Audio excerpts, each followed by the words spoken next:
Hello friends, welcome back to my YouTube channel. আজি মই আপোনালোকৰ মাজলৈ মলাই পনীৰ গ্ৰেভি ৰেচিপিটো লৈ আহিছো। ৰেচিপিটো বহুতেই বেছি ইজি হয়। কোনো ধৰণৰ মছলা আৰু পানীৰ ব্যৱহাৰ আমি নকৰো। ভিডিওটো ভাল পালে লাইক কৰিব, কমেন্ট কৰিব আৰু শেয়াৰ কৰিব। লগতে মোৰ চেনেলটো সাবস্ক্ৰাইব কৰি দিব নাপাহৰিব। ৰেচিপিটোৰ বাবে মেইন ইনগ্ৰেডিয়েন্ট হৈছে পনীৰ আৰু পনীৰ লৈছো 250 গ্ৰাম। আৰু দুটা পিয়াজ কাটি লৈছো, লগতে কেইটামান জলকীয়া। এতিয়া গ্ৰাইন্ডাৰ জাৰ এটাত এইখিনি দি এটা ৰাফ পেষ্ট বনাই লম। এনেদৰে এটা ৰাফ পেষ্ট বনাই লৈছো। আমাৰ পিয়াজ আৰু জলকীয়াৰ পেষ্টটো হৈ গ'ল। এতিয়া আমি পনীৰখিনি অলপ ফ্ৰাই কৰি লম। ইয়াৰ বাবে পেন এখন গৰম কৰি তাত অলপ তেল দি দিছো। তেলখিনি পেনটোৰ চাৰিওপিনে এনেদৰে স্প্ৰেড কৰি দিছো। আৰু কিছু সময় তেলখিনি গৰম হ'বলৈ দিছো। তেলখিনি গৰম হোৱাৰ পিছত আমি এপিচ গোটেইখিনি পনীৰ তেলখিনিত পেলাই দিম। এইখিনি সময়ত আমি গেছটো হাই ফ্লেমত ৰাখিম।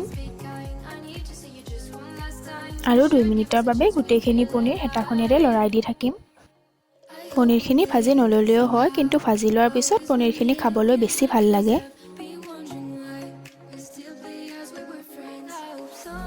আমাৰ পনীৰখিনি 2 মিনিটৰ বাবে ফ্ৰাই কৰি লোৱা হৈ গ'ল। এতিয়া এইখিনি উলিয়াই লম। পনীৰখিনি উলিয়াই লোৱাৰ পিছত আমি একেটা পেনতে অলপমান আকৌ তেল এড কৰি দিম। আৰু তেলখিনি গৰম হ'বলৈ দিম। তেলখিনি গৰম হোৱাৰ পিছত আমি পিয়াজ আৰু জলকীয়া মিশ্ৰণটো তেলখিনিত এড কৰি দিলো। আৰু গেছটো মিডিয়াম ফ্লেমত ৰাখিছো। এতিয়া কিছু সময়ৰ বাবে আমি এইখিনি ভাজি লম। পিয়াজৰ কেঁচা ভাৱটো নোহোৱা হোৱালৈকে এইখিনি ফ্ৰাই কৰাটো খুবেই প্ৰয়োজনীয়। অলপ সময় ফ্ৰাই কৰাৰ পিছত আমি ইয়াত এচামুচ আদা, নহৰু আৰু জলকীয়া পেষ্ট এড কৰি দিছো। এতিয়া 10 মিনিটৰ বাবে এইখিনি ফ্ৰাই কৰি যাম। গ্ৰেভিখিনি ভাল কৰিবলৈ হ'লে পিয়াজৰ লগতে আদা, নহৰুৰ কেঁচা ভাৱটো থাকিব নালাগে।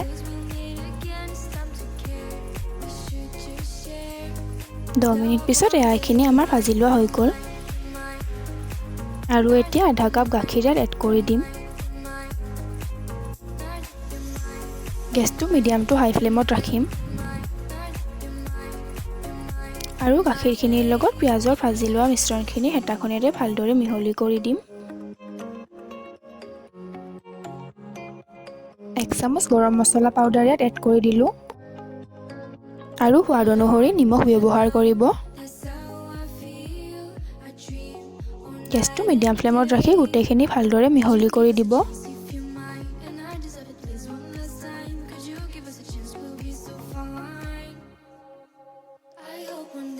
এতিয়া ফ্ৰাই কৰি লোৱা পনীৰখিনি অলপকৈ গোটেইখিনি এড কৰি দিম।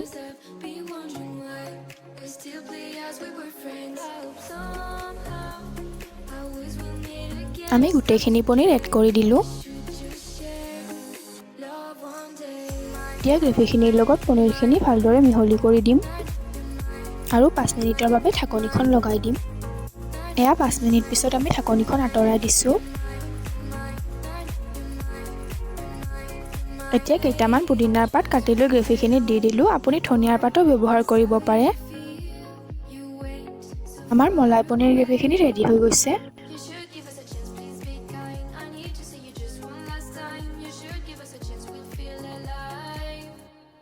এতিয়া গেছৰ ফ্লেমটো অফ কৰি দিলো। আপুনিও ৰেচিপিটো ট্ৰাই কৰি চাবচোন আৰু আমাক জনাবলৈ নাপাহৰিব খাই কেনেকুৱা পালে।